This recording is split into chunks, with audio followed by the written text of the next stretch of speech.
நான் பாக்குற ரெண்டு மாடும் பாத்தீங்கன்னா ரெண்டுமே ஒரிஜினல் ஜெர்சி பிரீட் மாடுங்கண்ணா. ரெண்டுமே சுத்த செவலை. ரெண்டும் கறவை பாத்தீங்கன்னா ரெண்டுமே 25 லிட்டர் கறவை வரணும்.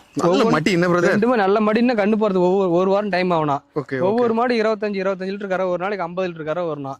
ரெண்டுமே ரெண்டாண்டித்துமா. ரெண்டுமே வயசு பாத்தீங்கன்னா 6ஆம் இருந்து கடை முளைப்பா இருக்கு. சுழி சுத்தமான மாடு. வெயிலு மழை பண்ணி நல்லா தாங்க. ஃபேட் டெஸ்ட் அருமையா வரணும். ரெண்டு மாடு மட்டி செட்டு காம்பரிசி நம்ம ரோஸ் மடி ரோஸ் காம்பு நல்ல மட்டி செட்டு பட்டை கலப்பு. ரெண்டுமே அக்கா தங்கச்சி மாதிரி தான் ஒரே மாதிரி தான் இருக்கும். மூஞ்சி கொம்பு எல்லாம் ஒரே மாதிரி தானே இருக்கும். ரெண்டுமே பியூர் ஜெர்சி மாடு தான். அதெல்லாம் ஃபேட் டெஸ்ட் அருமையா வரும். வெயிலு மழை பண்ணி நல்லா தாங்கக்கூடிய மாடு.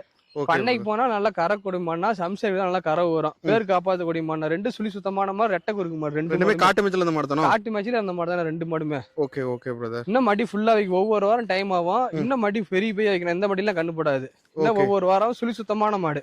குணம் காட்டுங்க. குணத்தை நீ காட்டுறேன் பாருங்க. போய் நிறுத்து பாருங்க. குணம் பாருங்க. அடி நேரம் டபுள் சைடுமே இருக்கு. ரோஸ் காம்பு கறக்கு பிடிக்க எல்லாத்துக்கும் அருமையா இருக்கும். இந்த மாடி குணமானது பாருங்க. இது எவ்வளவு சுருக்கு இருக்கு பாருங்க. பை ஃபுல்லா வைக்கணும். தரமான மாடு எல்லாம். ஹெச்எஃப் மாடோட நல்லா கரக்கூடிய மாடு. வெயிட் மாடு. ரெண்டுமே ஜம்முன்னு இருக்கும். ரெண்டுமே ஹெவி சைஸான மாடு. பியூர் ஜெர்சி மாடு. ரெண்டு மாடும் எந்த பிரச்சனையும் கிடையாது. ஓகே ஓகேண்ணா.